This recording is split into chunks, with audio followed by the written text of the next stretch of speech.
We're recording on this one as well? Wow. Live stream ready?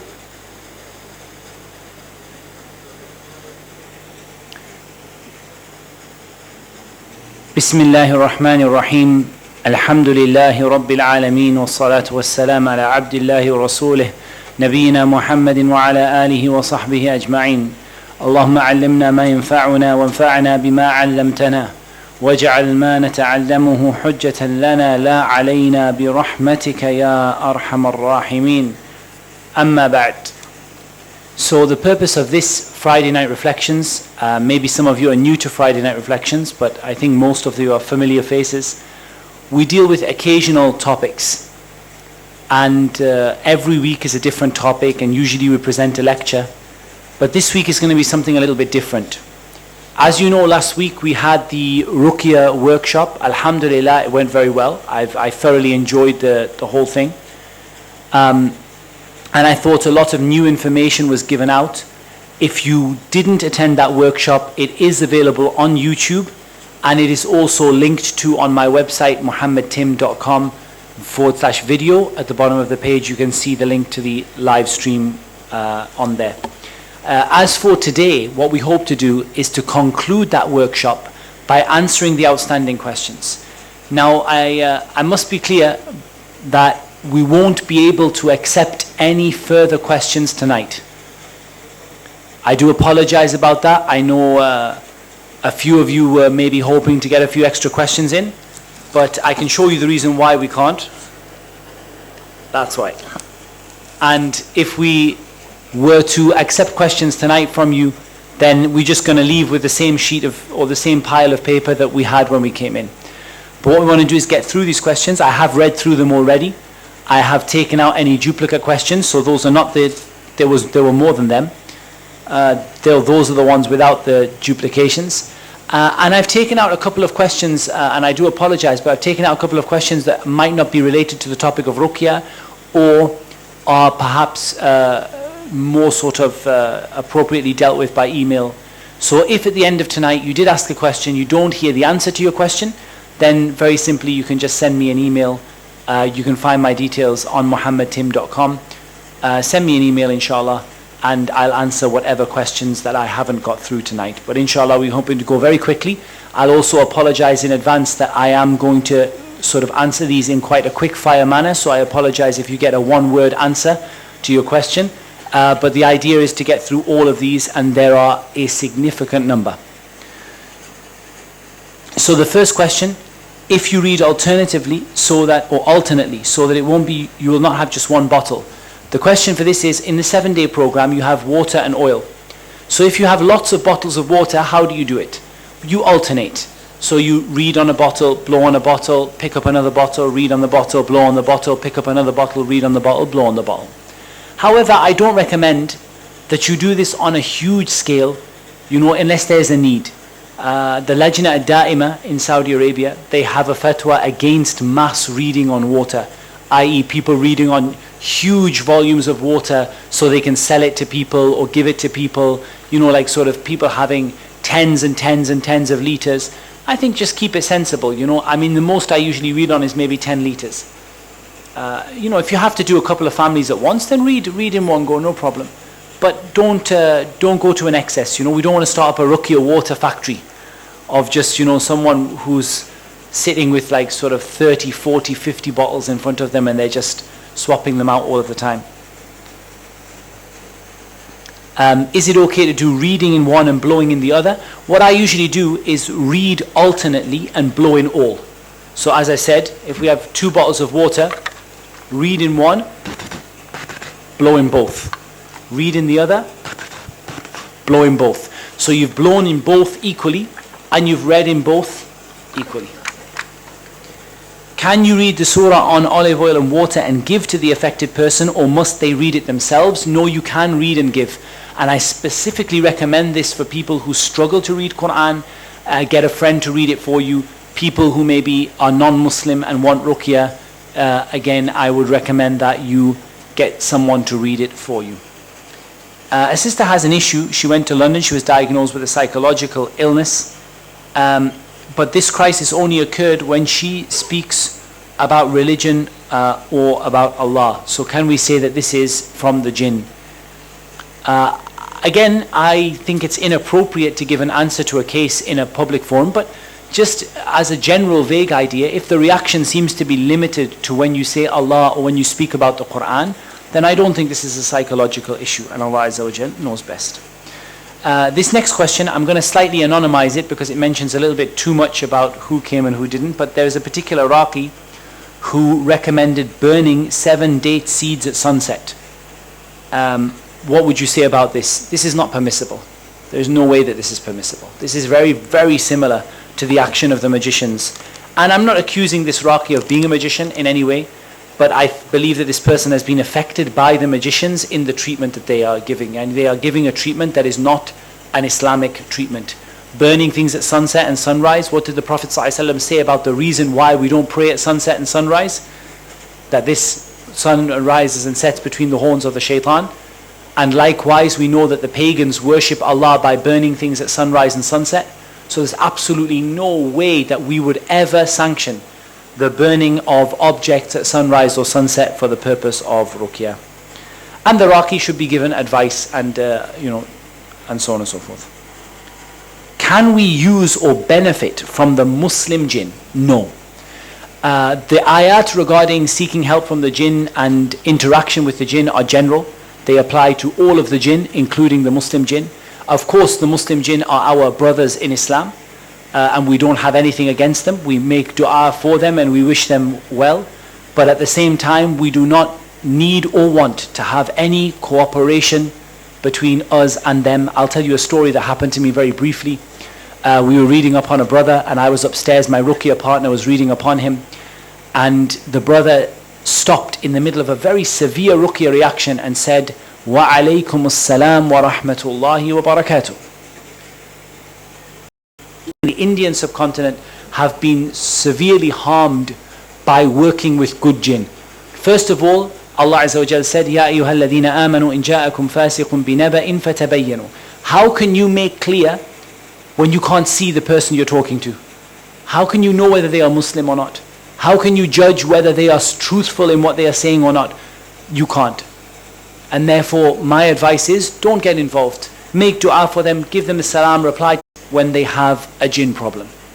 This is quite common.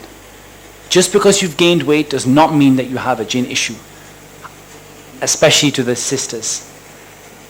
However, it isn't uncommon, if I can use a double negative and say that it's not uncommon to see patients that have a jinn problem struggle with weight gain. Weight loss can also be caused by a different kind of process of them, particularly of them causing difficulty for people to eat. And again, psychological disorders can also be treated by ruqyah. So there's nothing wrong with you treating anorexia and bulimia with ruqyah, whether it is from the jinn or not from the jinn. And many of these, he said, ayn does not affect the object, but it affects the relationship of the owner with the object. So your car breaks down because someone is jealous of you having that car. They're not jealous of the car. They don't wish, oh, I wish I could be a BMW. They're not jealous of the car. They're jealous of you having the car. Therefore, the ruqyah is done upon the owner and not upon the object. This is what our Shaykh said to us when we asked this question. And in any case, I would add to that we don't know of any evidence for doing ruqyah upon objects. Is black magic done through a jinn? By doing self-ruqyah, how do we know who did the magic or what to destroy? As for the first question, you can find the answer to that in the Ruqyah Workshop, which was done in the UK with Abu Ibrahim. I mentioned that it was a prerequisite of attending the course to listen to that workshop, and in there we explain all of how black magic works.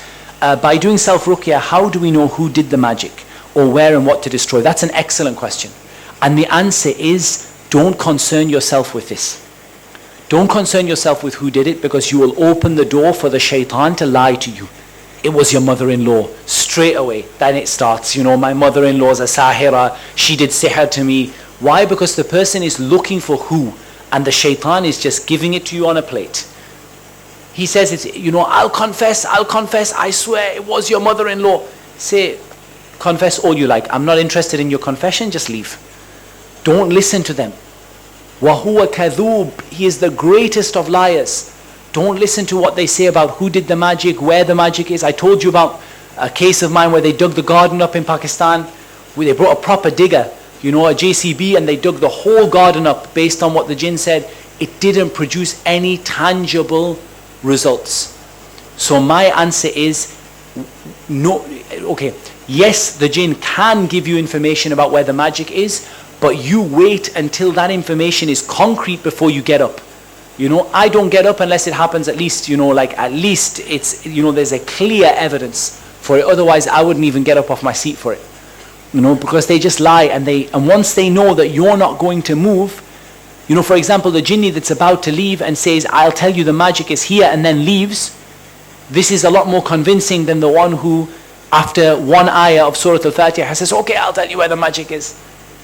And then straight away, you see that they are lying, they're not telling the truth. So be super careful about what you believe in with them. And especially regarding the last part of the question, where and what to destroy. This question came frequently, and we remind everyone that it is not necessary always to destroy the magic to break the spell. You can break the spell through two means: destroying the contract, or through ruqyah upon the patient and removing the jinn that have been sent to enforce that contract. Both of them work. The Prophet ﷺ, with his case of magic, did not destroy the ta'weez. He had ruqyah done upon him by Jibreel alayhi salam, and he did ruqyah upon himself sallallahu alayhi wasallam, and the magic spell was broken through ruqyah upon the patient, not through the ta'weez. As he said to Aisha, as for me, Allah has cured me from it, i.e. I have no need to, because Aisha said, أَفَلَا أَحْرَقْتَهُ يَا رَسُولَ اللَّهِ, why do you not burn it, O Messenger of Allah? He said, as for me, Allah has cured me from it. Or as he said, sallallahu alayhi wa sallam. And this is a clear evidence that you don't always need to remove the ta'weed. If you have the ta'weed, it's always easier to get the magic that way, because it's a 10-minute job. Ruqyah might be a 10-month job, and getting rid of the ta'weed might be a 10-minute job. But wait until the ta'weed is literally in your hands before you stop the ruqyah, and bear in mind what I said about 1 month of ruqyah after the patient has been cured, to make sure that there are no outstanding conditions. I have a problem with my daughter aged 13. She repeats the word Bismillah loudly many times. She repeats wudu several times, and even when I tell her not to do so, she does so subconsciously. Is something wrong? Certainly something is wrong. There's no certain evidence there that we're dealing with a jinn case, although we might be. What there is evidence for is waswasa. Now waswasa may be because of jinn possession, magic, etc. It may be because of the external influence of the shaitan, which is what you and I get all the time. So you and I have sort of external influence, shaitan whispering in the salah, in the wudu, etc. This is normal for every single Muslim. And that kind of whispering that the shaitan does is something that you can treat independently with ruqyah and with adhkar and other things. If you go on my website and have a look at the article on waswasa, you might get some ideas from that, inshallah. Not a guaranteed ruqyah case, but certainly well worth using ruqyah as part of the solution. If someone is too lazy to do ruqyah on themselves, would it be effective if his wife recited upon him? Yes, and sometimes when a person is too lazy, sometimes this laziness is coming from the jinn. Now, I'm not saying the person isn't blameworthy. We clarified the person is probably also blameworthy. However, it may help to have someone start it so that they can, gain the energy to be able to finish it. Why do we blow or spit while doing ruqyah? Because this is how the Prophet ﷺ taught us to do. And at the end of the day, the simple answer to why we do anything in Islam is following the sunnah of the Messenger ﷺ. And some of the scholars said ruqyah is held on the breath. The effect of that ruqyah gathers together in the mouth of the raqi, and when you blow, it has a profound effect on transferring that to the patient. How does that work? That knowledge is with Allah subhanahu wa ta'ala, but we know that it is well established from the sunnah of the Prophet ﷺ, and you can refer to the notes section of muhammadtim.com in there. Quran is a cure, and you can read the ahadith about blowing and spitting there. Is there any risk of the jinn jumping from a body to the raqi, especially if they are a new raqi? Nothing is zero risk, let's be honest. You know, I once had a very lovely conversation with a good friend of mine who's a consultant in emergency medicine. And he said to me, Tim, there is no medicine that doesn't have a risk or a side effect. And at the end of the day, you know, we said that one of the virtues of the Quran is it has no side effects. But the reality is there's nothing that doesn't have, you know, there's nothing that is zero risk. There's always a risk of a minor affliction and a problem. But if you know, I'll be honest with you, as a raqi, you are the least likely person to be affected. Because you are, by default, reading your adhkar, doing loads of ruqyah, Baqarah probably once a day at least by the number of people you're reading upon. You're in touch with the mushaf, making loads of dua. You're automatically doing everything the patient should be doing. So it is a lot less likely that you're going to be affected. And I might have told this story before. Me and my ruqyah partner, we used to do ruqyah in the masjid. And one day after Fajr, we heard a story of one of the brothers that he came to pray Fajr in the masjid, and the masjid is quite quiet. It's quite in a quiet area. There's not many people pray there. And while he was praying at Fajr, the doors started banging and the footsteps up the stairs, and you know, they were really messing around with him. So he ran out of the masjid. And he told me this story. And I said to him, Akhi, one thing I just don't understand, wallah. You ran out of the safest place for you in the whole world. The one place where you have the protection of Allah, the angels, the safety, the peace and all of the things you need, and you ran out of there onto the street. And then he looked at me and he kind of realized that, subhanallah, actually I was in a very safe place, and you know, subhanallah, I reacted to it and I left.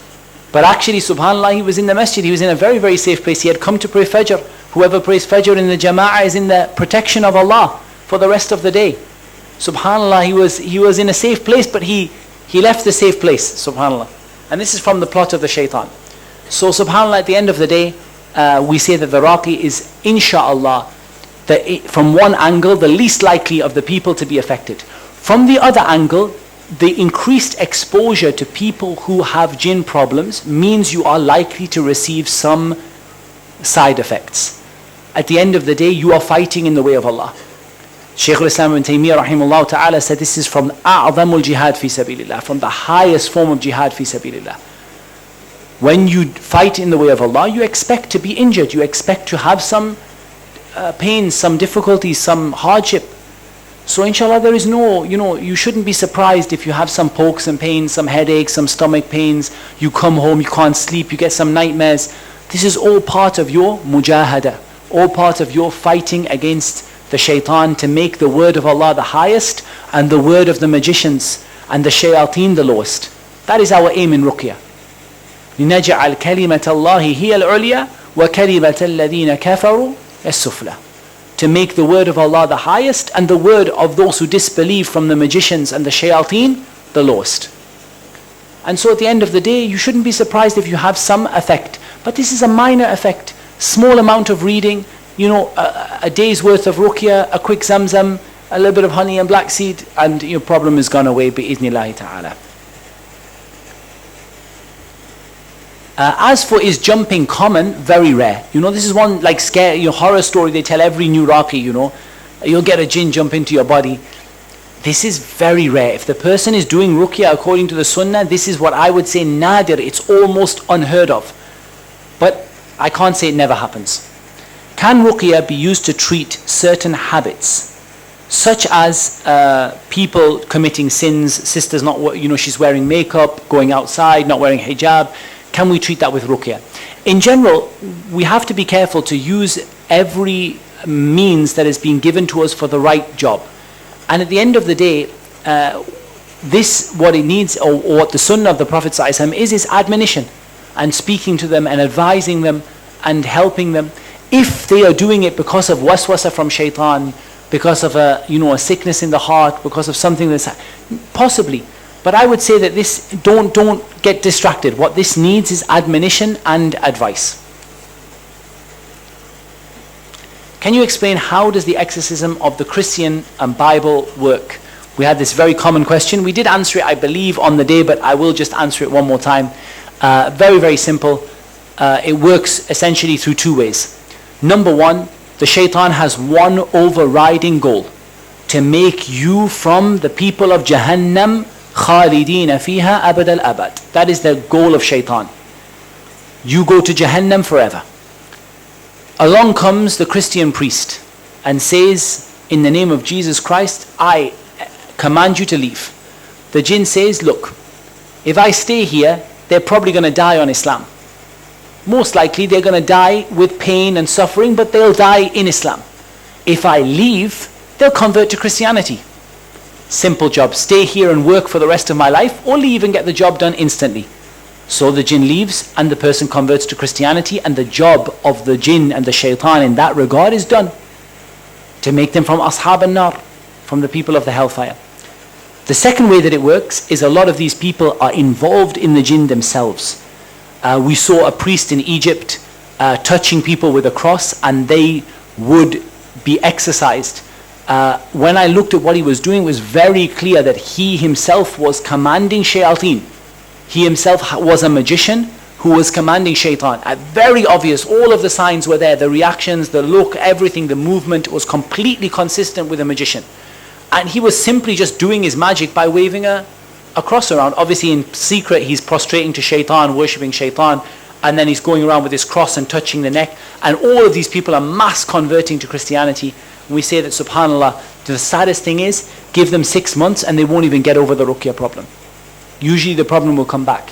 Why? Because the shaitan never keeps his promise. You make a pact with shaitan that I'll convert to this religion, I'll become Hindu, you leave. Shaitan will leave. 6 months later he'll come back and say, see, now I have my cake and I eat it. You left your religion and you still have a problem. Subhanallah. So we should not fall into these tricks. The Quran and Islam is the only treatment that works without relapse, without disbelief, without any sihr and evil. That is a pure and wholesome treatment that has no side effects and no problems to the person. It raises them in iman and it gives them a permanent, lasting cure. Is constant twitching of the eyes from the shaitan? Again, the simple answer we're going to give you is not necessarily. Constant twitching of the eyes could well be a medical problem. You should definitely go and see an optometrist and find out if you have some sort of medical problem, tiredness, etc. If it is in addition to other symptoms, frequent nightmares, a reaction to the Quran, all of this other stuff, then it's quite possible that you should look to ruqyah. And if you're not getting anywhere with the optometrist, then it doesn't hurt to do ruqyah either. Likewise, prophetic medicine, such as truffle water for the eye. If you want to know how to use that, I have an article on my blog, muhammadtim.com/blog. On there is an article on how to use truffle water. And one of the things that truffle water is used for is an eye drop. And it cures the problem of the eye. And likewise, al-kuhl, using al-kuhl, this kohl stuff, black sort of ithmid,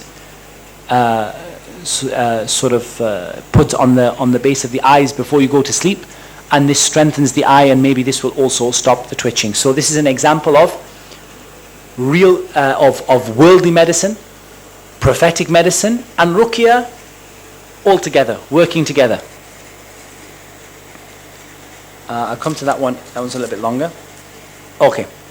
Can we read for the 7-day detox for 2 people at once? Yes, you can read for multiple people at once, but don't make it into a factory and a business. Is it necessary to find magic to cure the person? I think we've answered that. There are 2 ways to do that. It's not necessary. When we read the Quran and blow the spittle on our hand, what do we do with the spittle? I think maybe there's a confusion. The confusion is I showed blowing spittle on the hand because I didn't want to spit on the first row of the audience. In a real ruqyah scenario, you would blow the spittle upon the patient. You would blow the spittle upon the patient, not upon your hand. If you blow it upon your hand, you can put it on the place of pain and rub it on the place of pain, but otherwise you blow it over the patient. Is it correct to say one of Allah's names several times, Ya Mumeet, Ya Mumeet, Ya Mumeet, Ya Mumeet, 7 times for 7 days? Absolutely not. This is bid'ah, muhtatha, and it has no evidence for it at all, and it will not help in the cure whatsoever, because of the hadith of Aisha, Man amila amalan laysa alayhi amruna fahuwa rad. Whoever does an action that's not in accordance with the sunnah, it will be rejected.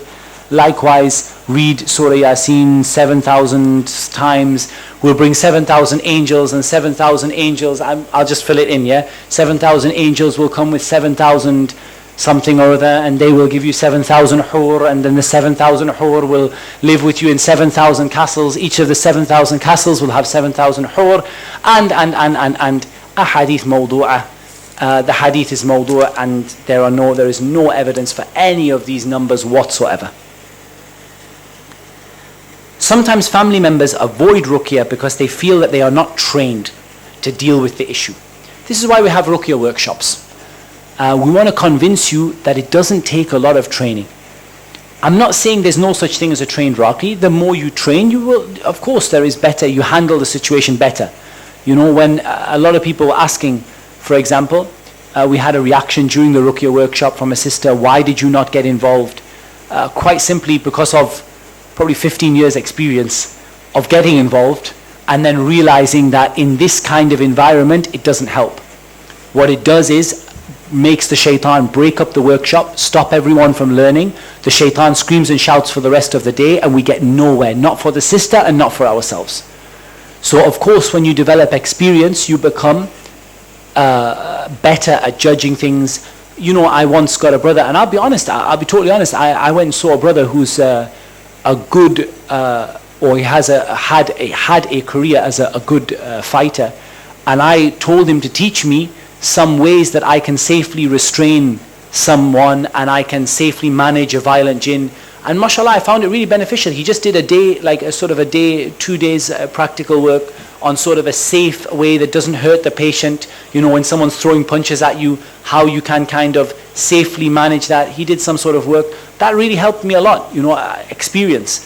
Having said that, you don't need this experience. At the end of the day, natural reaction is someone's kicking and shouting, you're going to take a few steps back and just give them their own space. And mostly, I would say 95% of the time, the danger in a violent jinn is to the patient, not to the raqi.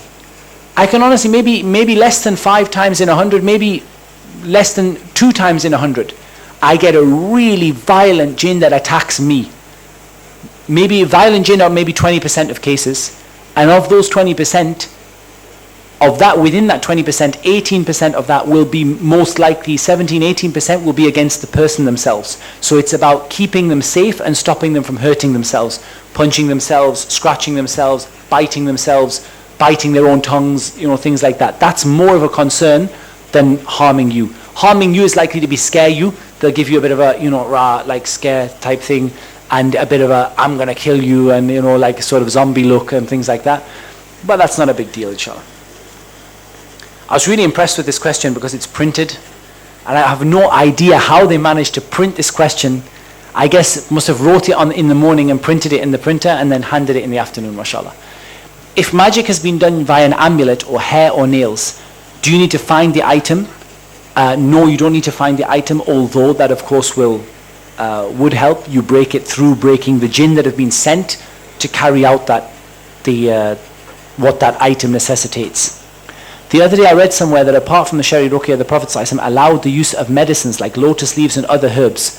Is this true? Yes, absolutely. And we had given you a quote of for the Sheikh Samahat Sheikh bin Baz rahimahullah ta'ala, and the Sheikh had said that these are permissible medicines. There is nothing wrong with using sidr and senna. And again, the more experience you get, the better you get at using them. You know, it used to be in the beginning of Ruqyah, well, I'm not even kidding you, I used to give sidr, senna to everyone, black sea, you know, everything to everyone. And, you know, in the end you learn. You know, senna causes diarrhea. It causes you to loosen your bowels.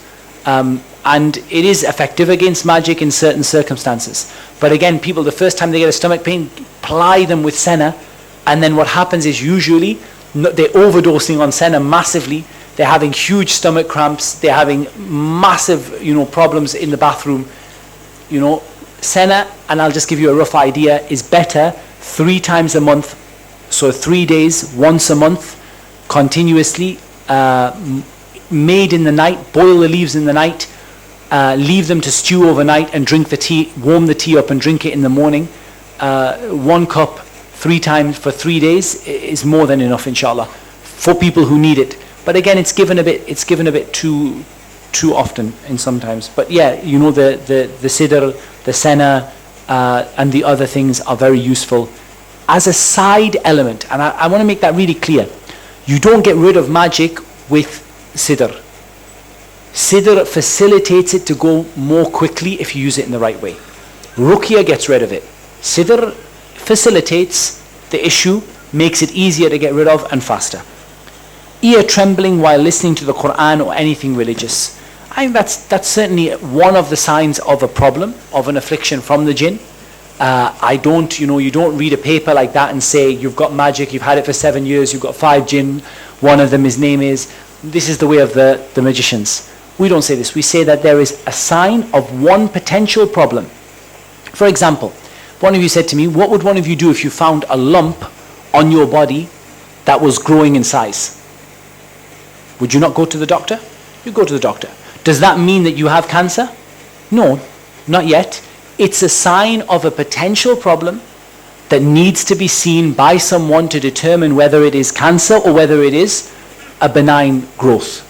Yeah, or whether you need operating on or not. So likewise, ears twitching with the Quran, just like if you found a lump on your body.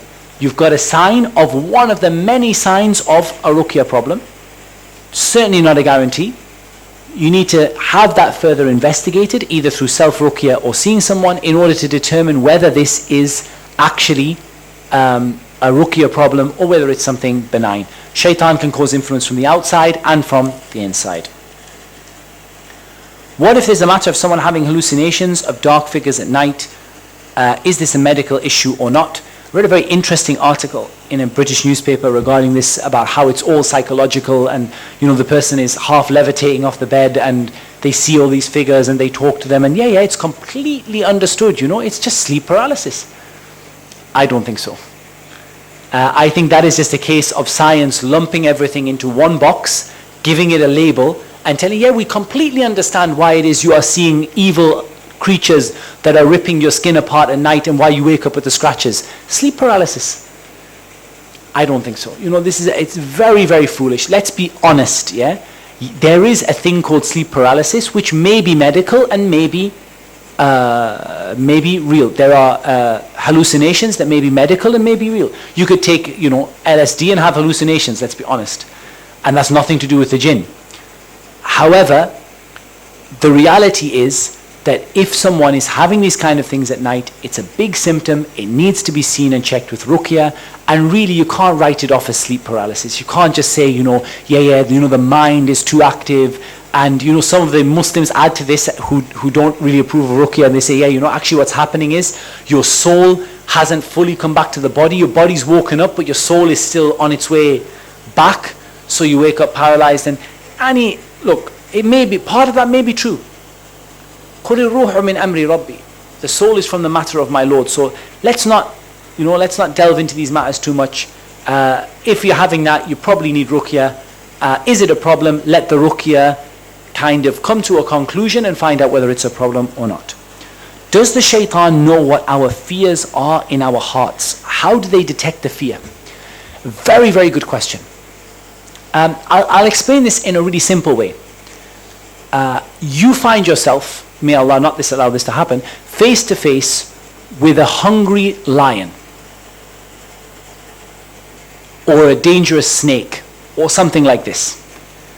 It's well known that many animals can detect fear in you. Do they read your mind? Do they know what's in your heart? No. They see your body language. They see, some people talk about, pheromones, the smell you give off, and, all sorts of things. But there are lots of small external signs that indicate a person is scared. Heart rate goes up, you start sweating, you freeze a little bit, your pupils widen, and all of the other things. That doesn't need them to know what's in your heart. Now, add to this that the shaitan may well be inside of your body at this time. It's even easier for them to, because we know that your brain patterns and certain things like fear can be seen on the brain. They can't read your mind, but they can see areas of the brain. I'm talking about medical scans, can see areas of the brain associated with fear, and they can, sort of see a movement or a signal that is indicating this person is scared. The jinn will know the heart rate is going up because they're going around the blood in the arteries and the veins. That's where the jinns go. So subhanAllah, there's a clear sign that the jinn have a lot more access to your sort of talk about vital medical signs than, like say a snake or a lion or an animal might have. When they decide, am I going to go for this or am I going to run? At the end of the day, it doesn't require them to be able to read what is in your heart. That is for Allah Azza wa Jal alone. However, there are signs on the brain, in the blood pressure, in the body language, in the sweat and other things that of course the jinn will be aware of, and they can tune into the fact that you are scared of them. And of course you may be screaming at that point, which is an even more obvious sign. How do we understand if a person has the evil eye? Please do refer back to the Ruqyah Workshop, the 10-part one with Abu Ibrahim. We answered that one in there, just we don't want to have to sort of duplicate the information. Can we break the 45 minutes of Ruqyah into several different sessions in the day? No, I don't recommend you do this. I'm not going to say you can't, because there's no hadith that says you have to do 45 minutes of Ruqyah, but I recommend that you get a solid 45-minute chunk in one go. Reading the Quran without doing wiping is one of the methods of Ruqyah. Is this weaker than the other methods? A very, very good question, and I must admit that I don't entirely know the answer. I think I partially know the answer. Sometimes you must only read the Quran. Example, when you are, reading upon a lady and it's not appropriate for you to get very near, you can't blow, or you feel it's inappropriate, then at this time you need to read only Quran. An example maybe when you feel that you are, you're in a difficult sort of situation, maybe in public or something like that. Blowing, you will find benefits at times and not at others. And I'm still learning when I feel that blowing benefits and when it doesn't. But you seem to see that at times it does, it catches them, and at times it doesn't. And at times you can blow internally as well as externally, which is to blow like in the mouth. Again, I would not recommend you do that with a sister. I would recommend that you keep that to either mahram, etc. But you blow in the mouth. And this is mentioned in some of the ahadith. And again, if you read the Quran as a QR notes, more information is available on there. But I think that's something I would like to research myself. We're all still learning. Are some of those methods better than others? Possibly. But all of them are there for you to use. I don't feel any symptoms, but I feel difficulty in certain acts of worship. Do I need Ruqyah to be done? Again, my answer to this is going to be holistic approach. Do a little bit of Ruqyah, why not? It's not going to do you any harm. Maybe that will stop the external waswasa, bearing in mind, not every time shaitan whispers in your ear, you have a jinn problem. Shaitan whispers in the ear of every Muslim. So, do a bit of Ruqyah. Also deal with it from the other angle. What if it is just a lack of knowledge, a lack of khushu', a lack of dhikr, a lack of consciousness of Allah? So, deal with it from multiple angles, inshallah. Is taking the mobile to the bathroom connected with a jinn problem? I read this and I thought, wallahi, I hope not, because I might be guilty of that as well. I don't think so, I hope not. But again, be careful what you do with your mobile in the bathroom, because, subhanAllah, like Quran, ayat, you can take your mobile into the bathroom, but just be careful you're not like opening Quran and ayat and things like that. If the husband refuses to read Quran from the Mus'haf, what should be done? I kind of felt we answered that in the answer in the second part of the session. Maybe this was an early question on how you deal with someone who doesn't take Ruqyah treatment. So refer back to the article on the website on how to deal with someone who doesn't accept Ruqyah treatment. Do it from different ways, get other people to convince them, and encourage them to pray, encourage them to do other good deeds. One will open their heart to the other. Someone who I know is 15 years old, keeps looking at himself in the mirror many, many times all the way throughout the day to the point this is causing him to delay the prayers. Is this psychological or is it ruqyah? You're going to get a very similar answer to the previous questions, that it may be psychological. Probably sounds to me slightly more likely to be psychological, but it may also be giving himself the evil eye. Also jinn can cause that, and you have an issue called ainul jinn, the jinn giving you the evil eye. This is a matter of ikhtilaf among the scholars. We asked our Shaykh Adil Muqbil about it, and he said he believes it to be reliable and to be authentic, even though the hadith is weak in this regard, but he believes it to be authentic in terms of a concept, that the jinn can give you the evil eye. And it may be that looking in the mirror can be a case of the jinn giving you the evil eye or giving yourself the evil eye, but also it may be a psychological issue as well. So we treat it with ruqyah, and if the ruqyah doesn't seem to be sort of moving anywhere, also we can take the medical route as well. Keeping toys such as dolls, teddy bears that have eyes and limbs at home, will this stop the angels from entering the house or affect the ruqyah program? And likewise, pictures which are not on display. Yes, both of these. Be so careful. I know how hard it is. Wallahi, I know how hard. I have 3 kids. I know how hard it is. Everything you bring home has a picture on it, a face on it, a teddy bear, limb, it's very, very difficult. The only thing that is permitted in the Sharia is a simple doll for a little girl to develop her motherly instincts. So this would not be a Barbie doll or one of these realistic face dolls, maybe like a simple rag doll, like they're made out of cotton or they're made out of wool, and they just have, a shape of limbs and arms and maybe, like a stitch where the eyes are. Inshallah, for a little girl, there's no harm in this, bi'idhnillahi ta'ala. This will help to develop her instincts. You get a little pushchair, a little pram, and so on and so forth. There's no harm in this, inshallah. And Aisha had a horse with wings, radiallahu ta'ala anha. But as for the general thing of Barbies and realistic dolls and all this stuff and pictures in the cupboard, wallah, get rid of them, wallahi. My advice. Some people may allow pictures in the cupboard, but I think, at the end of the day, the Prophet ﷺ said, the angels do not enter the house where there is a dog or a picture. He didn't say a dog in the living room and a picture on the wall. He said where there is a dog or a picture. It's very, very hard. I'll tell you some of the tips I use. Permanent marker, always have one of them available. Anything that comes in with massive big faces of things on it, just cross it off. I use a paint pen. You might have seen those gold and silver paint pens. They have paint inside of them in the shape of a pen. The good thing about them is that they cover things that won't cover with marker, like plastics and things like that. You can cover them with that. Sandpaper, my favorite tool. Any plastic, any wood that has the face on, just rub the face off with sandpaper. What else do we have? Sometimes take the stitching off. We try not to ruin things, try and keep it looking nice. Sometimes you get a blanket with a baby's blanket with a little face on. Sometimes you can just unstitch the eyes and the nose. They just with a little pick, or with a little needle, you can just unpick the stitching and it comes off lovely. You can't see anything at all. It looks really nice. And again, a fabric pen for covering clothing and stuff like that, as much as you can.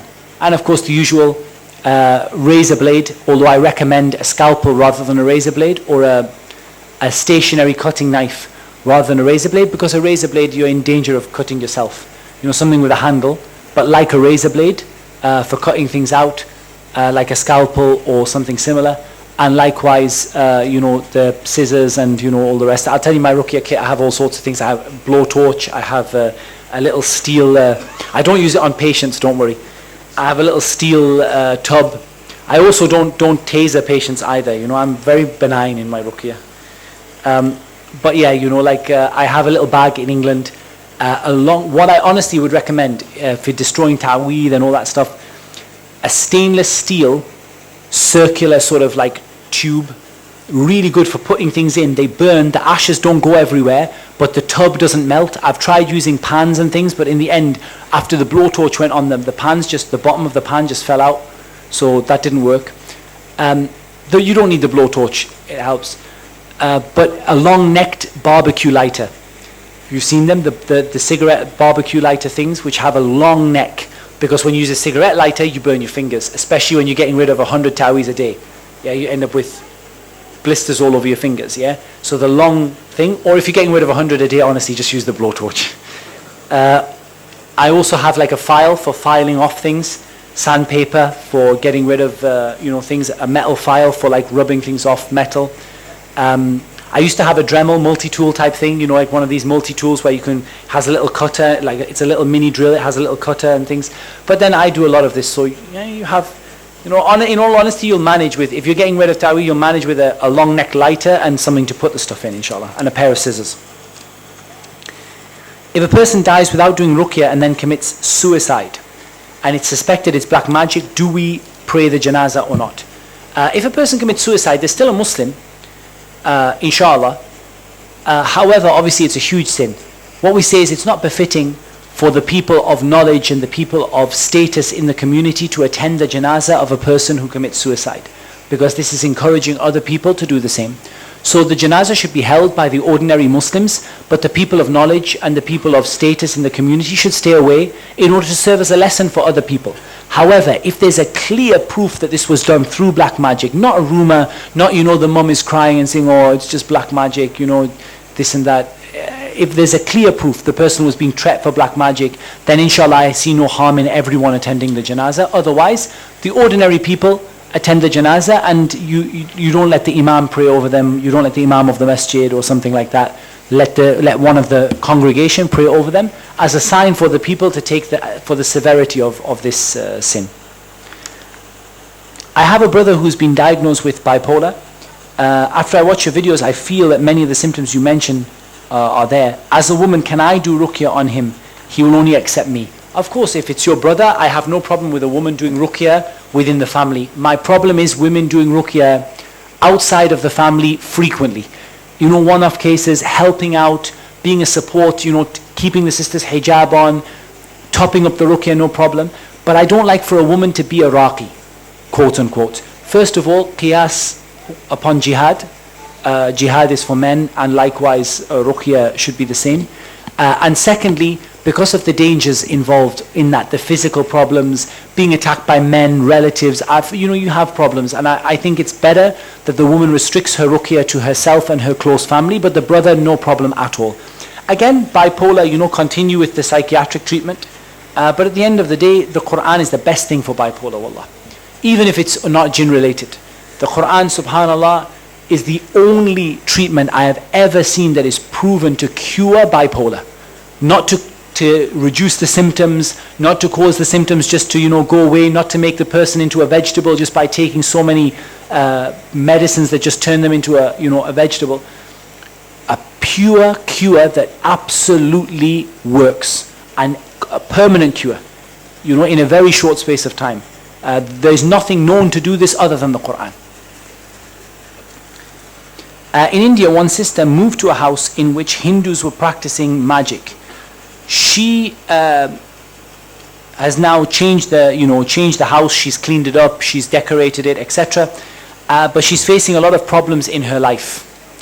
I think there's a couple of things. I think first of all, she shouldn't be jumped to a conclusion of linking the two, because this is helping the shaitan. This is like to have this tatayyur, that this believing in omens. Rather, when this happens, she should say, "Oh Allah," like in the hadith, "Allahumma la tayra illa tayruk, wa la khayra illa khayruk, wa la ilaha ghayruk." Oh Allah, there is no omen except yours, and there is no good except from you, and there is no God worthy of worship except for you. So this is to disconnect her heart from the belief that this is necessarily linked. Then, and notice the two together, then she should try to treat the problem as though it is linked. So first of all, disconnect the heart from it and believe, this is only coming from Allah, these people can't harm me, it'll be fine. And then read Baqarah in the house, take the actions, to get rid of the jinn from the house, do the 7-day program on herself, etc., etc. Make the house a place of obedience to Allah, worship. We talked about all these things in the Ruqyah Workshop, inshallah. So yes, she should take the steps, because this is tying the camel, but at the same time she should disconnect her heart from attaching it to my problems are coming from this, by such du'as as Allahumma la tayra illa tayruk wa la khayra illa khayruk wa la ilaha ghayruk. Is there a special ruqyah for sihr in terms of surahs to recite? We'll cover this in the next workshop, inshallah. The general ruqyah I've given you is more than enough, and there are some more specializations you can just target a little bit with. Question 2, myself and 3 daughters are affected by sihr. Araqi said the jinn are sent by sihr. How do you confirm? There's no need to confirm this. Just do the ruqyah, inshallah, until Allah Azza wa Jal makes it clear to you. I'm very clear on this. At a beginner level, I do not want you spending hours and hours trying to figure, is this sihr, is it jinn, is it ayn, is it this, who did it, where is the sihr? Leave all of this. Allah Azza wa Jal will make it clear to you in time. In time it will become clear. Do the ruqyah, do the treatment, that's the main thing. Iraqi, trained by one of the brothers in Pakistan, is treating by using a technique of dreams. So the way this dream technique works is they make you visualize, it's called visualization. They make you visualize killing the jinn in your dream, or you have a nightmare, they make you go back to the nightmare in your, and focus on it and kill the jinn in your nightmare. Wallahi, my advice to you is to leave this. And if it's not an innovation, then I fear that it is on the door of such. And I really, wallahi, did the Prophet ﷺ recommend this for nightmares and bad dreams? Did the Prophet ﷺ do it? Did the Sahaba do it? Did the Tabi'een do it? Did the Tabi'ul Atba' do it? Did anyone in the Qurun al-Mufaddala go anywhere near any of these visualization techniques? So what do we say to them? We say to them, ittabi'u wa la tabtadi'u faqad kufitum. Follow their way and don't bring anything new, because what they did is enough for you, inshallah. What they did is more than enough for you. And I'm not going to, launch into a tirade against the brother. People do this, and at the end of the day, some of them are really evil people, like bin Halima, who I've warned against many times. He's a shaitan. Himself, if I find him, I will sit on his chest and read Ayatul Kursi, like Al-Dhahabi said. He is a shaitan who is working with the shaitan. But apart from these likes, there are some good brothers, they use some visualization techniques. Then in this case, I don't recommend you go to them, and I don't recommend you encourage them. Abdurrahman, no new questions, Habibi. Mafi. And we said clearly to begin with, so we'll follow the rules, inshallah. Otherwise, it's not fair on the people who have questions and don't submit them. Unless that's a message from Kalima staff or something. My son has a genetic blood disorder which doesn't have a cure. Shafahullah. He needs sort of shots and things. Should I do the formal Ruqyah program? Why not? It's not going to do him any harm, inshallah. Maybe it's not the most number one case that you would think to do Ruqyah for, but why not? It's part of your belief in the Quran. Perhaps it will bring some relief. Perhaps it will bring some shifa. Perhaps it will bring some lightening of the illness. Why not, inshallah? Why not do it? Inshallah, there's no harm whatsoever. Do the 9 methods of doing Ruqyah have levels of effect? I think we've also just dealt with that. I said I'm not sure I know the answer to that question in full, but try out different methods, and you use which of the 9 from the Sunnah you find to be the most effective, and you can mix and match them, inshallah. You'll develop some experience in that, and I don't feel that I have fully maybe I can fully explain to you how I would use one over the other just yet. I think that's something that needs a little bit of learning. When reading Surah Al-Baqarah every 3 days, can we split it up into parts? Yes, no problem, inshallah. The 3 days is a recommendation. It's not a hadith from the Prophet ﷺ that I know of.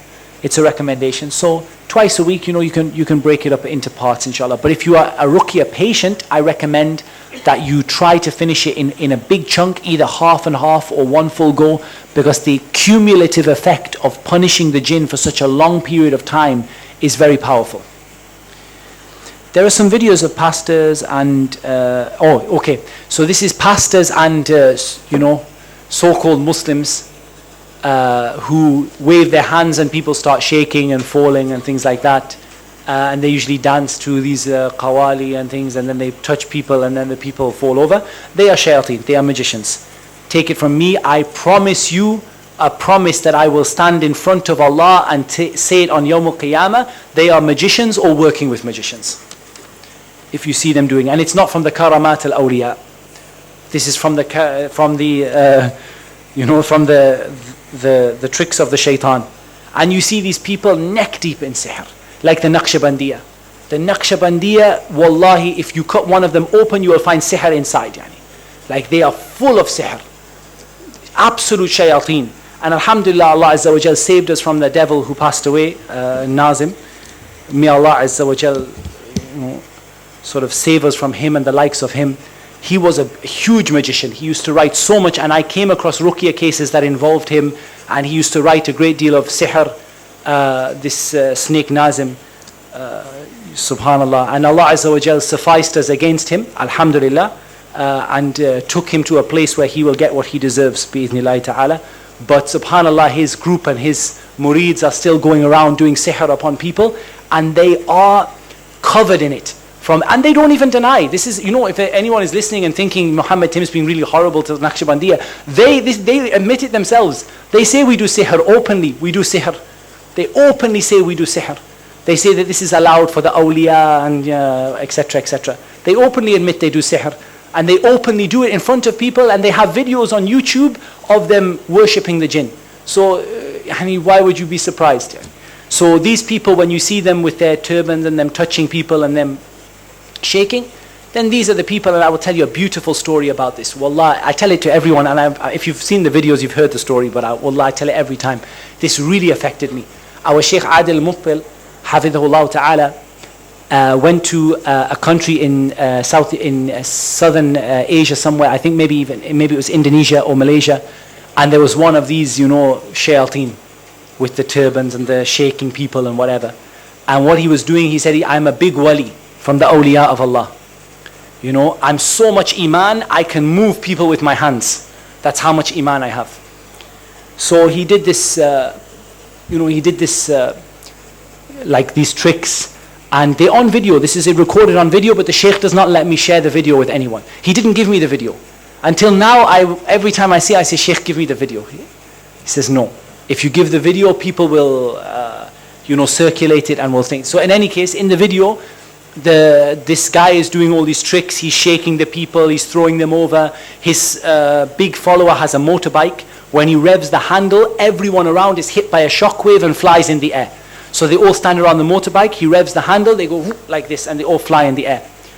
So these people are coming to him with swords, knives, with nunchucks, with baseball bats, and they're trying to hit him. Whenever they get near, they freeze and they fall over.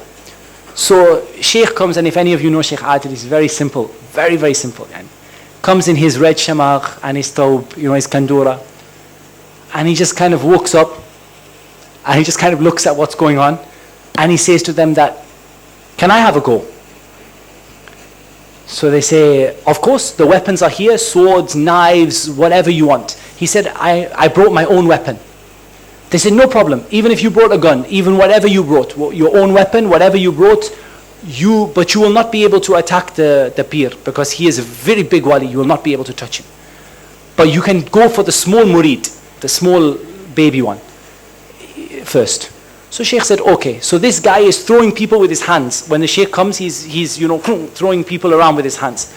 So the Shaykh walks up to him, still he's got his sandals on, and he's just, sort of walks up to him, he looks at him and just goes, A'udhu bi kalimati Allahi tammati min sharri ma khalaq. And the guy just hits the floor. Just hits the floor, flat out.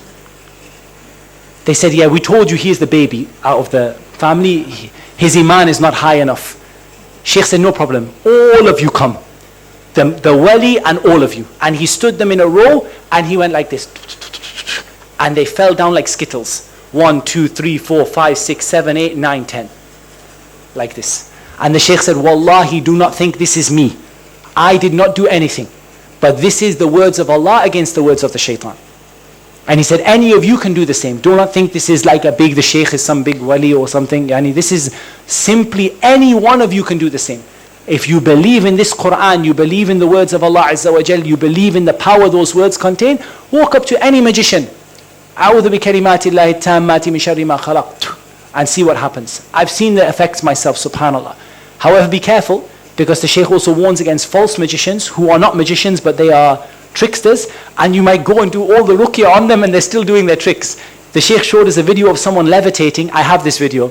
He's levitating, and maybe someone would go up to him and say, Ayatul Kursi and start reading on him. And when you see he has a little chair with a tiny thin pole that you can't see, like a fiberglass, and he's basically just sitting on it. You know, he's not a magician at all. He's just tricking you.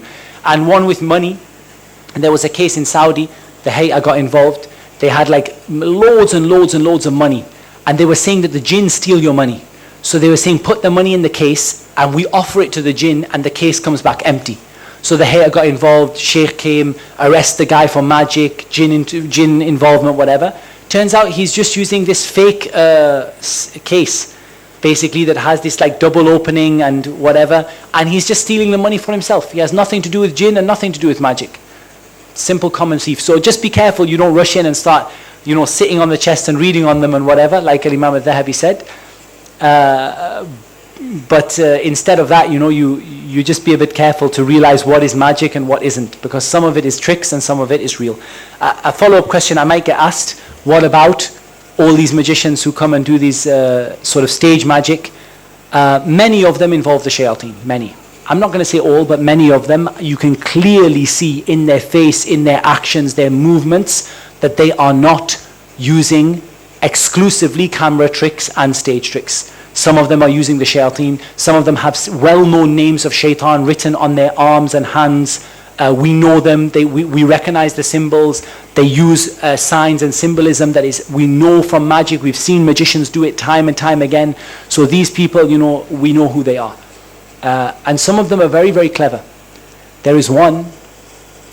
Amir, what is the name of that one? The one who tells people there is no sihr. Is that Darren Brown? I think Darren Brown, this guy is, wallah, major shaitan. He basically convinces people that there is no sihr.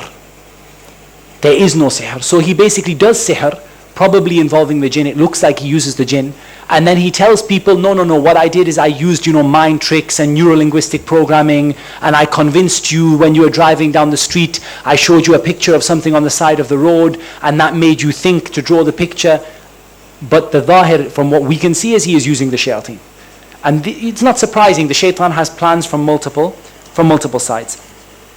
My friends and his family are not practicing at all.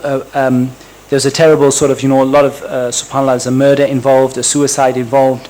There have been marital issues, huge problems, debt, and all of the rest. This is obviously quite a serious case. People have obviously seemed to have lost their lives in it, and that's obviously very serious. And it needs a detailed advice. But I would recommend you begin with the where, for those people who are remaining, for the Where Do I Start article on my website. It's on the homepage now, muhammadtim.com. And it's a post called Where Do I Start? And start bit by bit, step by step, getting rid of all these horrible things that happened in the past and treating it according to the Quran and the Sunnah. And maybe that's the one to deal with by email if after you read the article you still have questions outstanding. A family is forcing a son to consult a Raqi because of some of the things he's facing in the life, but he doesn't want to go to that Raqi. He feels it'll put him to a fitna. I think this can be multiple things. Sometimes someone afflicted by jinn won't go to a Raqi, but sometimes the person genuinely just doesn't want to go. So you have to really maybe get an independent point of view on that one. Maybe it's hard for me to say the family is telling the truth or the individual is telling the truth. Maybe I'd have to see them and then say, yeah, I would say this individual does need to see a Raqi or not. I think that's the best advice I can give in that regard. How can we differentiate between psychological disorders like depression, anxiety, anger, and ruqyah related like jinn and hasad? And what about ruqyah as an alternative to antidepressants? I mentioned this right at the beginning of the lecture. You can refer it to it in the Ruqyah Workshop, the very beginning. I mentioned that we don't need to differentiate. Treat it with ruqyah, treat it with medicine. With regard to antidepressants, be very, very careful. Do not stop taking them without advice from a doctor. They are extremely dangerous. If you stop taking them quickly, you can cause yourself very, very, very severe and permanent harm. Do not stop taking your medication because you want to do ruqyah. If you're not taking any medication, use ruqyah and just leave the medication until you see what you need in the future. Maybe you don't need the medication at all. Maybe you do need it. But if you are currently taking antidepressants or psychiatric medication, antipsychotics and such, do not stop taking them, because Ruqyah is making you feel better. Even if you are cured, you need the doctor to slowly reduce your dosage, otherwise you can cause yourself very severe lasting harm. I'm not a doctor and I don't play one on the internet, but I have a lot of friends who are, and I've spoken to them extensively about this issue. They are very, very serious medications. They're some of the most dangerous and high-risk medications that a person can take. Don't stop taking them without medical advice. Yes, there are some light antidepressants, you can go on and off them, but there are some quite serious antipsychotics and quite heavy dosage drugs that if you just stop taking them, you can have really severe sort of cold turkey from them. So it's really important that you do that in association with your doctor. And Ruqyah, of course, is the better way of dealing with the problem, inshallah. Ruqyah, dua, dhikr, and all of the other things as well. Can Ruqyah be done for autism or ADHD? I've had mixed results with autism, I'll be honest. I haven't had great results with autism, but it may be that autism is of different types, and it may be that it just needs a long-term solution. Everything can be treated by Ruqyah. Have a go. Definitely ADHD, I've treated with Ruqyah, no problem. That helps a lot. Ruqyah helps ADHD a lot. That's sort of the attention deficit and hyperactivity disorders and things like that. Ruqyah works very, very well for them. Autism, I have really had a real mixed bag. I've not really managed to get my sort of results that I wanted out of treating people with autism, but I still have great hopes for it. We just have to maybe develop our experience in the field. And the more patients we try to treat with Ruqyah, with autism, the quicker we will learn the correct method for doing so, inshallah. And can you read on a child when they're asleep?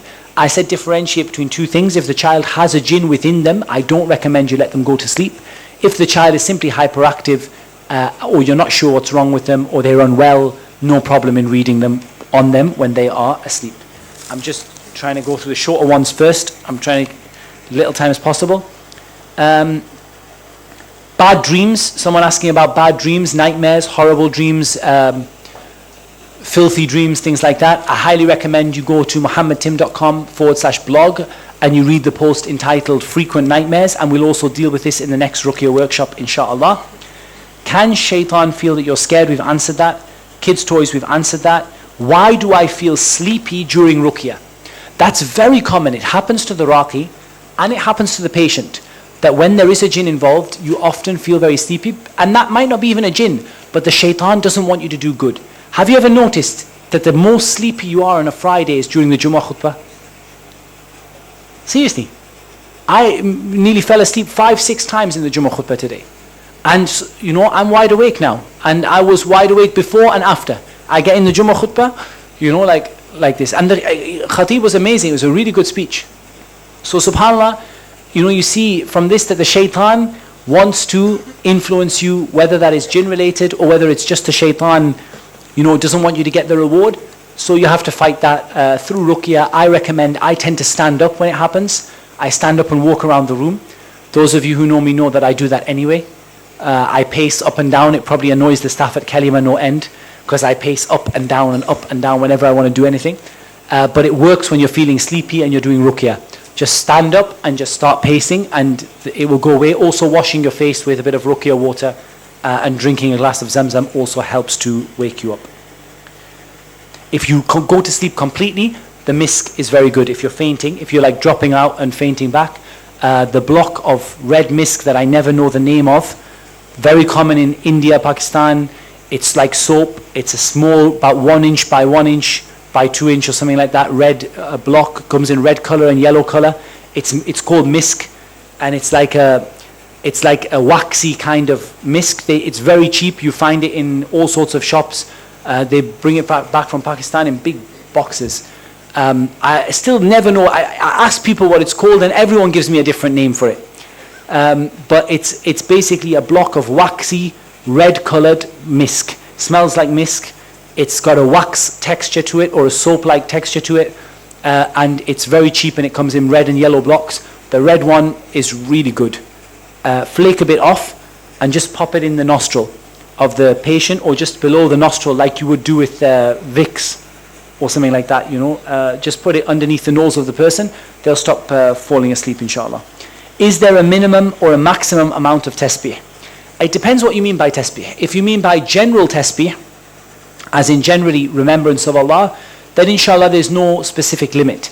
But if you're doing a specific kind of dhikr, then you need to stick to the limits that are mentioned in the sunnah. So you can't say, for example, read subhanallah 1,000 times and then read alhamdulillah 1,001 times. This is an innovation, giving a number to something that doesn't have a number in the sunnah. However, if you are just doing a general dhikr and you're just reading as much as you like, then generally there's no harm in it. But again, you mustn't make general what the Sharia made specific, nor must you make specific what the Sharia made general. My grandmother is still wearing a ta'weez. She's been given multiple advice. She's going through a lot of problems with her properties and other things. What can be done in this situation? Again, I ask you to refer to the afternoon session where we talked about how to convince someone who needs ruqyah. And likewise, I advise you to refer to the blog post on how to, what if a patient refuses treatment? And likewise, dawah workshops as well. Because let's not forget that this is also a dawah element. You know, the ta'weed is an aqeedah element, a dawah element. So let's not also forget that correcting the aqeedah and, you know, sort of looking at how to convince people about things with proper Islamic evidences is also important and worth noting. 2 friends of mine are victims of sihr. Their dad reads Quran daily. After a lot of years, those jinns have accepted Islam. How to get them out of the body? First of all, I'm not saying they haven't accepted Islam, but I really don't advise you that you buy everything the jinn sell you. You know, really. The jinn, I've become Muslim. La ilaha illallah. You know, many times, don't buy what they said. There's a classic ruqyah mistake made by Raqi, that they are starting to believe the jinn and they're allowing the jinn to dictate. First of all, Muslim or non-Muslim, if they're in the body, this is dhulm, and they need to be taken out. Don't discuss with them, just say to them, ittaqillah, fear Allah and leave. If you are Muslim and you fear Allah, then you will leave. And what you'll find is after a time, they may well start cackling and saying to you, we're not really Muslim, I'm a shaitan. Happens all the time. Do not believe them, do not believe them and engage in conversation with them. Push the ruqyah, turn the ruqyah up. It may be they are Muslim. I'm not saying that happens, or it does happen that they may be Muslim. But many people allow the shaitan to fool them because, you know, shaitan knows you have this Muslim versus non-Muslim jinn. So the shaitan says, I'm a Muslim. La ilaha illallah. And then obviously this causes these these effects and things like that. So my recommendation is, don't believe the shaitan in this, and likewise continue with the ruqyah, because at the end of the day, the believing jinn or the non-believing jinn being there is oppression. What does work with the believing jinn, however, in a very limited way, is admonition, because you have something to make them fear Allah. So, you know, admonishing them, fear Allah. Don't you hear that Allah Azza wa Jal said this? Don't you know that al-dhulmu dhulumat yawm al-qiyamah? Possibly, but don't let it last long. 30 seconds and then start the ruqyah again. Otherwise, people spend 20 minutes, 30 minutes, 50 minutes, an hour, 2, 3, 5 hours. Wallah, leave. Bismillah, Bismillah. Wallah, ya akhi al-kareem, leave. Give him an option. Leave, die. You choose. Don't complicate the matter. Say, ittaqillah. Fear Allah and leave. I usually say, if it's a Muslim jinn, I say, ittaqillah akhruj. Ittaqillahi wa khruj. Ittaqillaha wa khruj. Fear Allah and leave. That's it. I don't engage them in conversation. Where are you from? When did you become Muslim? You know, are your parents Muslim? There's no need. Ittaqillah wa khruj. Tell them about dhulm, the evil of dhulm. You know what Allah Azza wa Jal said about certain things to scare people, the wa'id, the ayat of the wa'id, Surah As-Safat, and you know, to really the ayat that scare people, you know, about Jahannam. If they're a Muslim, they will listen to these ayat and they will leave. But otherwise, I don't change my ruqyah, I'll just go back to my regular ruqyah. Say, why are you treating me like this? I'm a Muslim. I'll say, Akhi, show me, I don't know who you are. If you're a Muslim, leave. That's simple.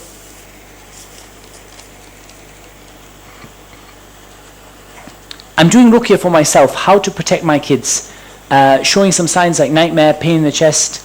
Can I give ruqyah water daily? Also husband with some symptoms, he's doing self-ruqyah. Definitely you need to nip this in the bud, because it sounds like a possible oncoming case of magic. Whole family is starting to get a little bit affected. So it's something definitely to nip it in the bud. To be honest, the answer for the kids is very similar to the adults. If they're very young, why don't you try the 7-day program with them to start with, and then move up to the full Ruqyah program.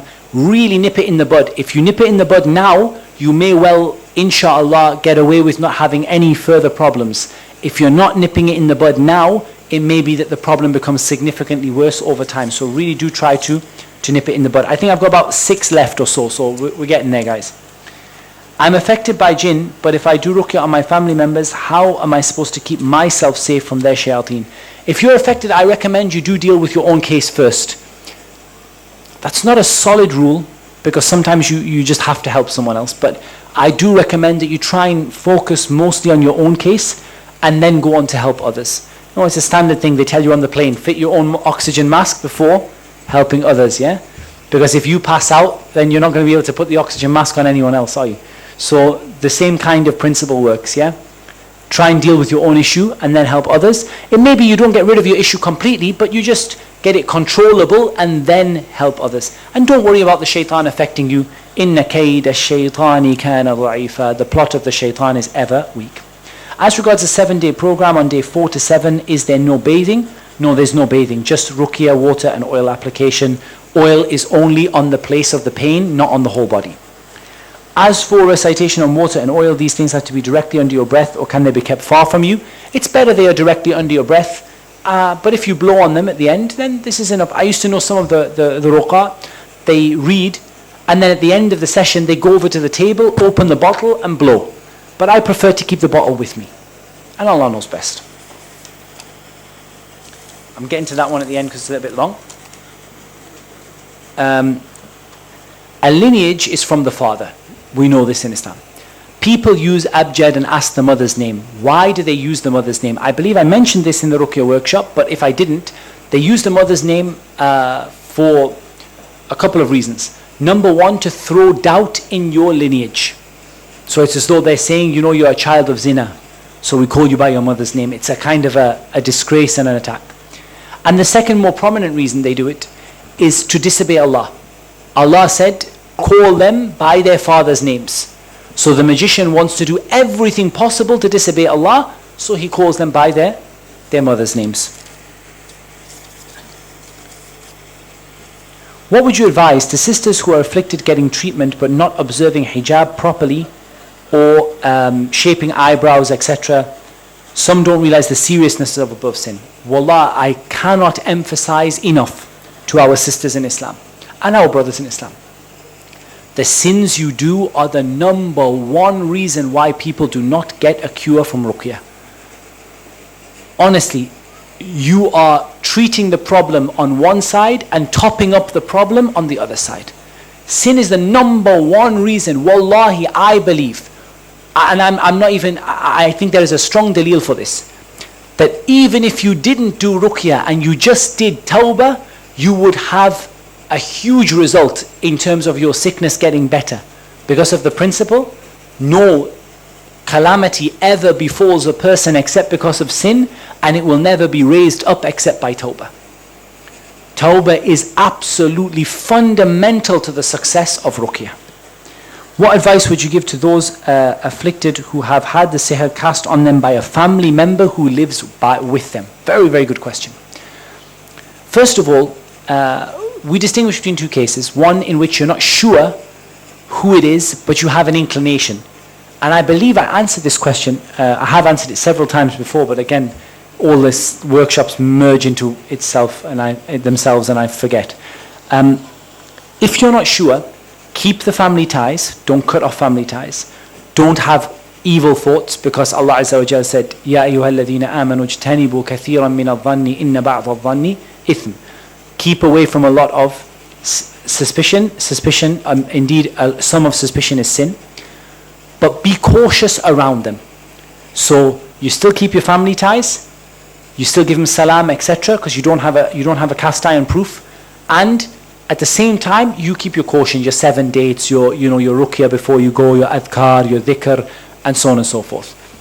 That's one thing. On the other side, you have a confirmed proof that this family member has done it. This is very rare. This is very, very, very rare that this happens. But if it does happen, then again, if you live with the person and you can't move out for whatever reason, you need to protect yourself with the protection of Allah. And at the end of the day, you see examples from the Sahaba radiallahu anhum when they were around, for example, Ibn Sayyad. We talked about this in Kitab Al-Fitan. Ibn Sayyad, who they thought was the Dajjal, how they used to protect themselves and try to keep themselves safe from the Dajjal and from him, even though they were in direct contact with him. So definitely seeking refuge with Allah, keeping away from the person. Abu Sa'id al-Khudri didn't like to eat the food from him. He didn't like to take the water from Ibn Sayyad. He didn't like to stay under the same tree. And he used to say, A'udhu Billah, seek refuge from Allah. This is all narrated regarding Ibn Sayyad, who they thought might be the Dajjal. So likewise, if you fear someone is a magician, the similar sort of approach. Try to keep away from them and avoid them as much as you can. Tie your camel, do your dua, and do your means for protection. And if you refer to the blog article, how can I protect myself from the shaitan? That should be of some help. Okay, 3 more to go, guys. And then we have one last final question, which is a long one. While we wipe the body and the hands are touching the clothing. Does this have an effect? Yeah, it still has an effect, even when the hands are touching the clothing. But you may want to touch the body if that's appropriate. Again, really does depend who you're doing ruqyah on and what area of the body it is. The method of blowing on the finger and then touching the earth, is the aim to have the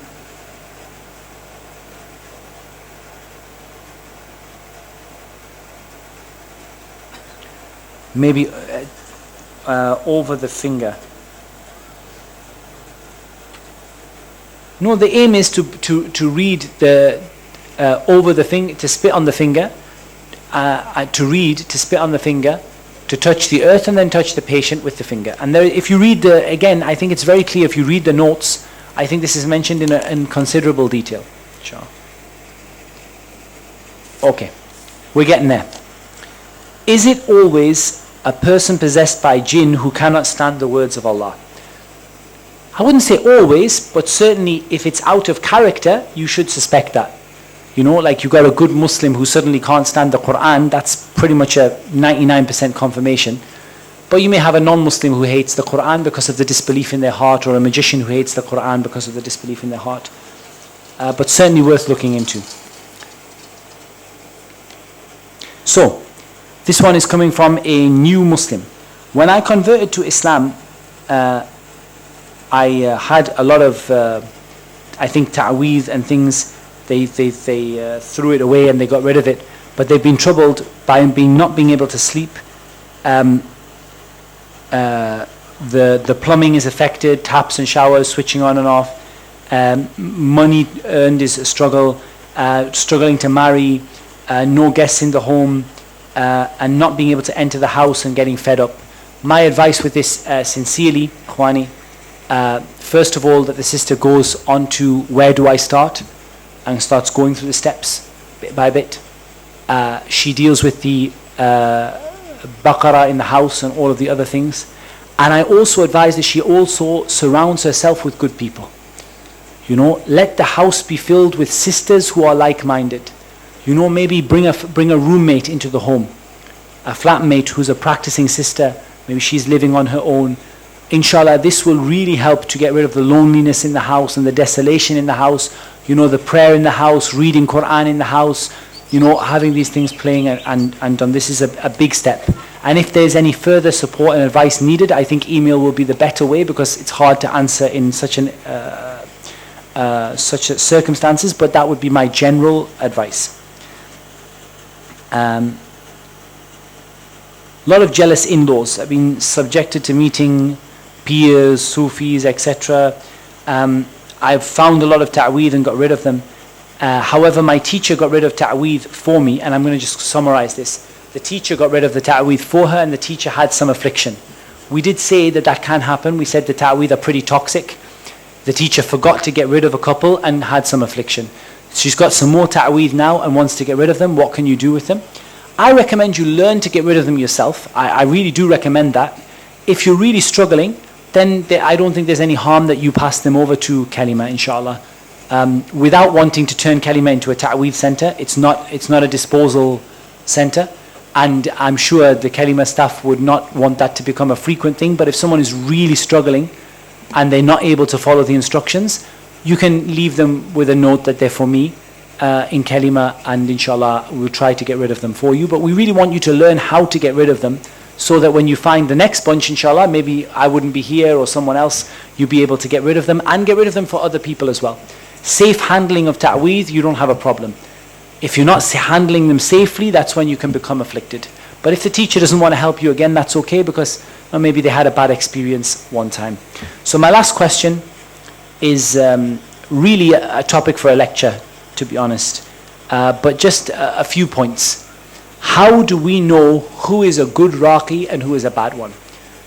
Point number one, refer to, I believe it's workshop episode number 8, the Raqi and his family, on the website with Abu Ibrahim and myself.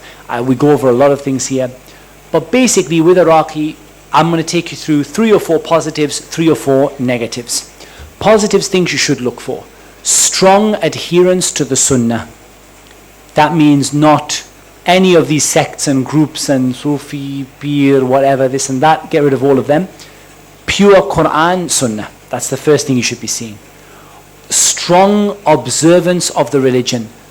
Beard, the thawb, the 5 times prayer in the masjid.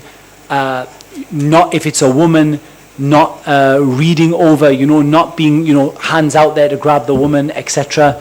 Not looking at the, lowering the gaze. These are really fundamental points in terms of istiqamah. And also what you should look for is someone who is going to give you a holistic answer to Ruqyah. Not just let me read on you like a factory. We have some Raqis in London. They're good, they're upon the Sunnah. But the problem is they treat people like, they're like a factory. Come in, Qul huwa Allahu ahad, Allahu samad, lam yalid wa lam yulad wa lam yakul lahu kufuwan. Next. You don't like that. Buy the CD at the door. And I don't like that. It's not sincere. It's not right. It's not the right way. Someone who's going to spend some time with you, talk to you about the general things, about sin, about, holistic approach to Ruqyah, not like just let me read on you for 5 minutes and then sell you a CD. Someone ideally who doesn't take money, or if they take money, it's clear they're genuine about it. I don't mind people taking money, but it should be genuine. Like I take, for example, if I say, I don't know, if I say an average monthly salary, I don't know here, let's say 10,000 dirhams, example. And a person is doing Ruqyah full time, and they're doing 8 hours of Ruqyah a day. So you take your 10,000 dirhams and you divide it by 20 days. So you've got 1,000 divided by 2. So you've got 500 dirhams a day, and they're doing 5 hours a day. If they charged you 100 dirhams an hour, something like that, 75 dirhams an hour, then I think that is probably a reasonable way for a person, a reasonable amount. And I don't know here, maybe more, maybe less, but in general, you understand that you look at the person, you can understand why they're charging it. But when someone says they want 100,000 dirhams per session, that's a red flag for me. Right, red flags, anything associated with magicians. So anything associated with asking your mother's name, asking you for clothing, measuring your height, looking in teacups, fortune telling, sorcery, bring me a black sheep, bring me an albino rat, bring me, any of these ajib things, slaughter the meat, put the meat on your head, flip it around, throw it in the garden, anything that is any of these clear magical and sorcery and fortune telling practices. The wahid.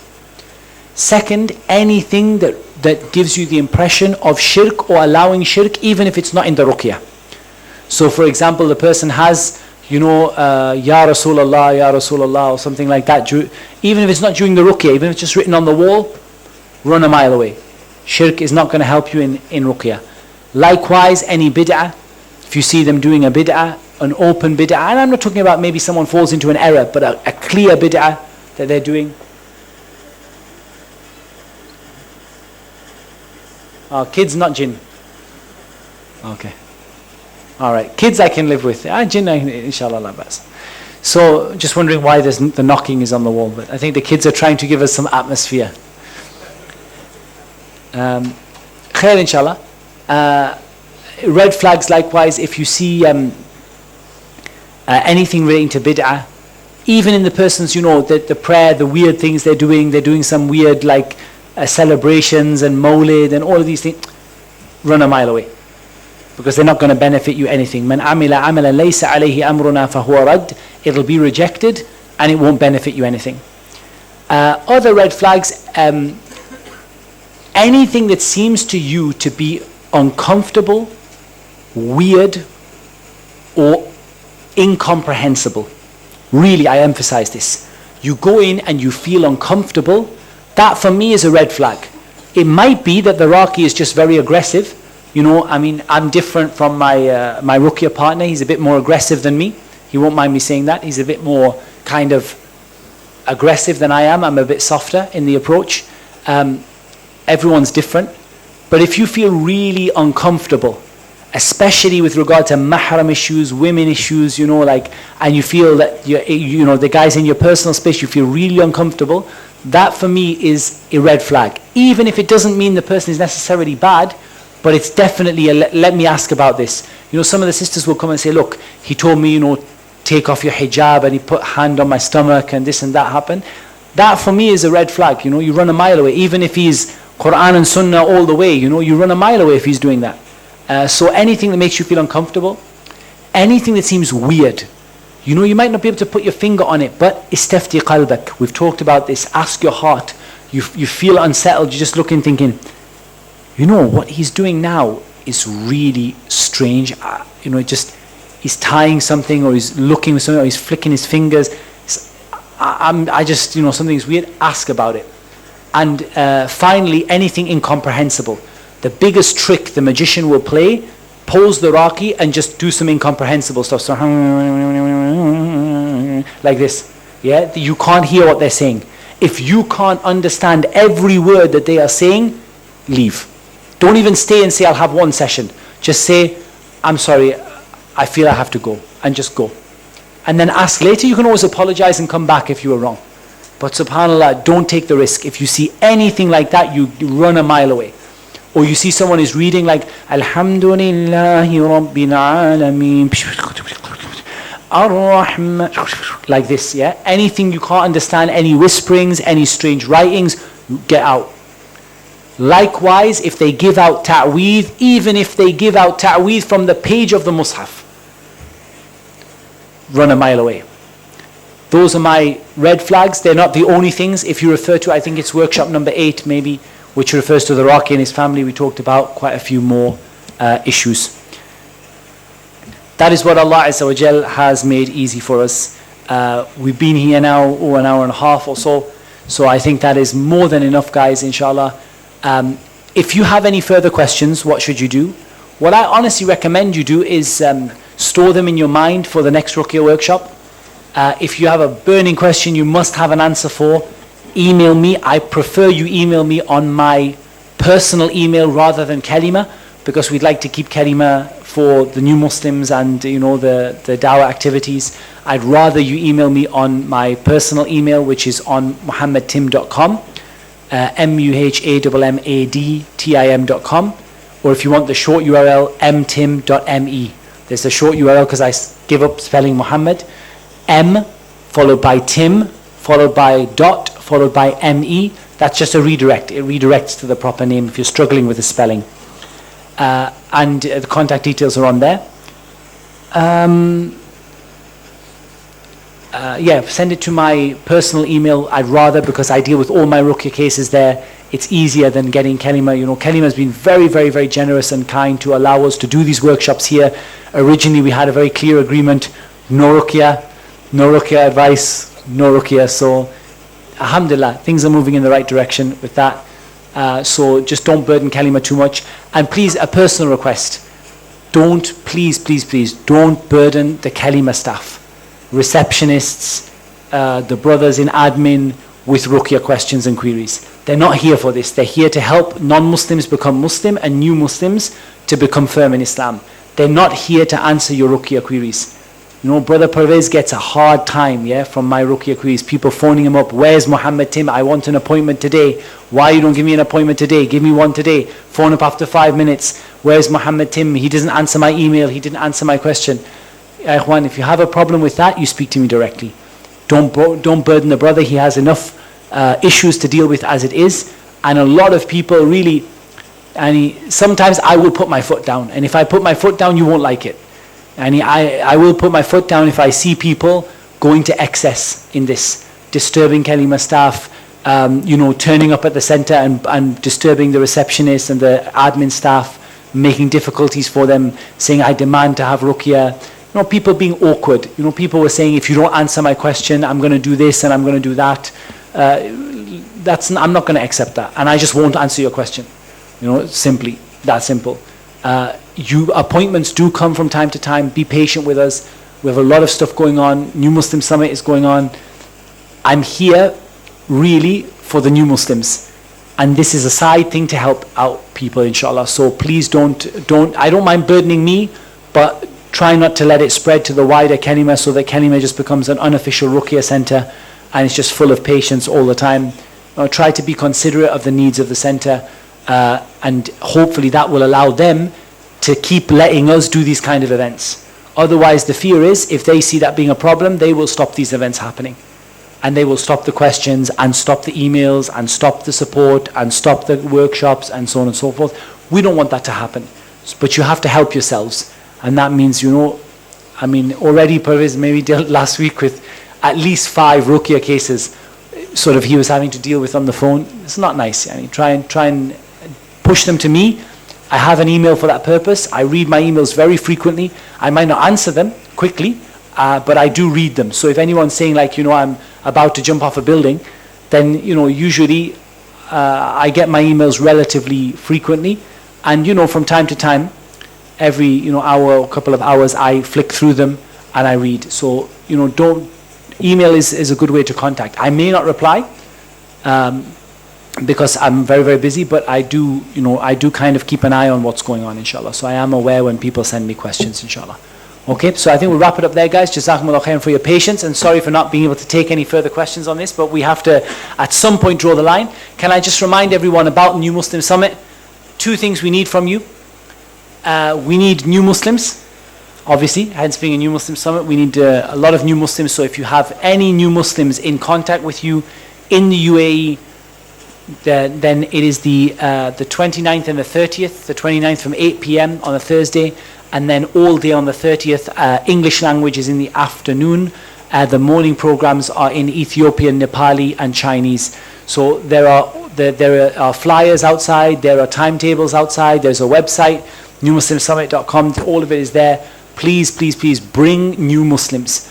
We want you to bring new Muslims. You all know 1 or 2 new Muslims, even if they're old new Muslims. Try to bring as many as you can. And the second thing we need from you is to bring non-Muslims to the specific non-Muslim Q&A session, which is taking place on Friday, I believe between 4 and 7 roughly. There is a non-Muslim Q&A session. Please bring non-Muslim friends who are interested in Islam, colleagues, co-workers, to that. If they can't come to that, there will be people throughout the summit available to answer their questions about Islam. We're going to get together and try and make this a really successful event. We need your help, after the help of Allah Azza wa Jal, to make that possible. So please do help us out if you can, inshallah, by bringing people, telling people about it, spreading the word, put it on your Facebook, your Twitter, and all the rest, and Instagram, etc., and just spread it out to people. Let people know in the UAE this summit is happening. It's there for them. We want to break the record for the number of new Muslims and non-Muslims who attend this year, inshallah, and we want to keep that going year after year, inshallah. So jazakumullahu khairan wa barakallahu feekum. Wassalamu alaikum wa rahmatullahi wa barakatuh. Subhanakallahumma wa bihamdik. Ashhadu an la ilaha illa anta astaghfiruka wa atubu ilayk.